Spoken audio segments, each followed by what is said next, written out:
Sulochana, welcome to Business Detective. Can I begin by asking you what inspired you to start the Women in Management program? What inspired me was looking at the corporates as having less women. And also when Sri Lanka had more women, I thought, why not do something related to women in management? Okay. Tell us how you got involved in the gender issues. So gender issues, I didn't know there was a gender issue at all because I didn't face it by myself. But I realized that corporates has a gender issue when they are giving roles and also giving perks for women. And decision making and leadership has been taken as a male role. So I wanted to change that it's a gender. Whether you are a male or a female, leadership has no gender. Tell us a little bit about your professional career, how you started and all that.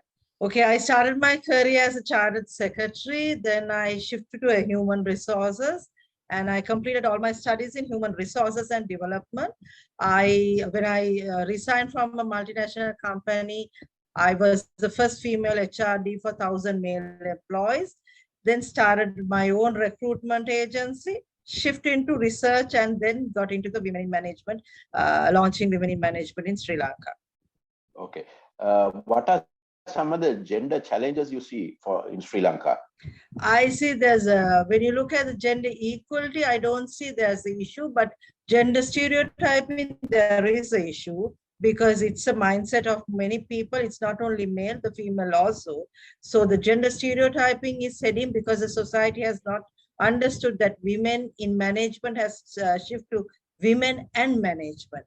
No more women in management, it's women and management. Okay. Sulochana, I know you have inspired a lot of young people. Any words of advice you can give these young people? I think everyone wants to be successful in their young age and they have early retirement plans more than us. So I would say retirement is something that you should not look forward to, but look forward to inspire your own self and believe in yourself and learn to work in a team rather than individually. Okay. Now, given that we have only 34% female participation in the workforce, what is your advice to the government of Sri Lanka to improve this? I think one of this thing is we need to get more creches for mothers to leave their children and go to work, and also getting women who are educated, especially the university rate of Sri Lankan girls going is nearly 7. They should come back. We need skilled employees, especially the female, not just educated ladies. We need skilled ladies also to be employed. I know your movement has achieved quite a lot. Going forward, what's your vision for this movement?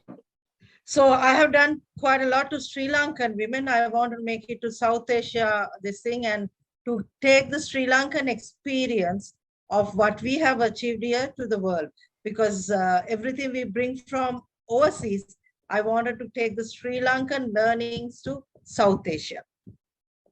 Tell us a little bit about how Women in Management organization is structured and how can people get engaged in it?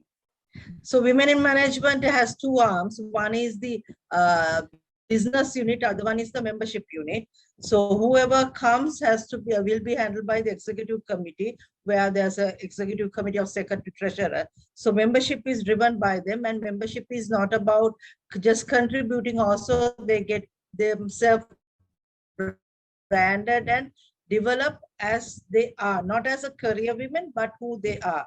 It's called personality branding. So the business arm is open for many women to do their businesses through the business arm. So that's how the Women in Management has been structured. I know you have been talking a lot about the SMEs and the need to support that.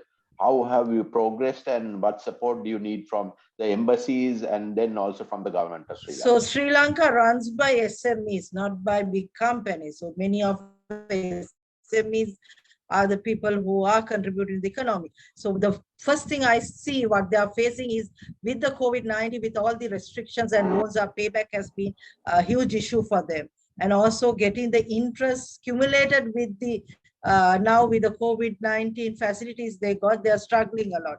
So I think there should be a financial advisory support, how to pay back, not financial loan support, they revive back to the normal system. So SMEs are struggling with financial advice, which needs now to be done very soon. Okay. What is the benefit of having women in leadership roles? So it's a more than a benefit, I would say. It will be give a results, because women thinking and male thinking is too different. There's no difference between the leadership. It's a way they think, because men make risk decision while women make strategical decisions. So sometimes you need both to get results in a company. And also women look at numbers when the men look at the big picture and see the results. So you need detail-wise person as well as someone who need to be quickly respond to things. So Sulochana, what have been some of the barriers and challenges you have faced in this journey? I think the most difficult barrier I have changed is to change the mindset of especially the women than men, because a lot of Sri Lankans has a lot of myths, especially women has myths and also the cultural barriers. So it has been much difficult for me to change the mindset of females than the male. But when the ladies change, I think automatically men has been looking at it in a positive way, where the women in corporate, society, and the country economy. Okay. How can we stop this gender bias in the workplace? I think it should start with the culture of, from this home, from the schools, and especially the education to the teachers, which need to be done, because the teachers and principals, school is the one who gives the gender roles. They say if you get a girl, you should be a teacher. If you get a boy, you should be an engineer. That gender role starts from school. So this need to be changed from school. Then when you come to corporates, you don't need to speak about gender roles or gender diversity. What advice would you give to a young woman entering the workforce for the first time? So I would say is when you work, do whatever. Don't go for only for your profession. If you're an accountant, do HR work, do marketing, learn about everything. And also don't look at the career as something that you wanted to go to the CEO position. Look at the career as something that you can give, and then the company will give you back. So, but do not stay in a one place, but stay in a, wherever you stay, be faithful to your organization, be faithful to your values. I think that is something we all women should understand. And also when you are giving the resignation, always remember to exit interview, so that you can come back to your organization and they will recognize you wherever you are. Sulochana, you have been talking a lot about education reform, and some of those suggestions have been very valuable. How do we actually get this reform process going, where there has been more talk than action so far? Yeah, I think, as I told you, you can't wait for the government to change it. I think schools and the parents also have some responsibility, and they can do it. For an example, we are talking about getting more people into entrepreneurship.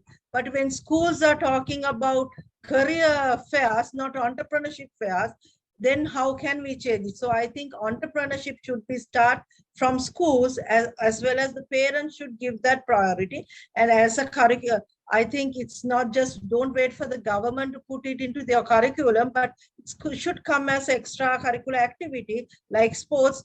Put entrepreneurship as an option so that children can study. And then when they are leaving the school, even if they fail in their O-level or A-level, they know an idea can be make money, an idea can be your future. So I think entrepreneurship should start from parents and teachers. Do not wait for the government. My last two questions are, one is, what would women in management look like, say, by 2025?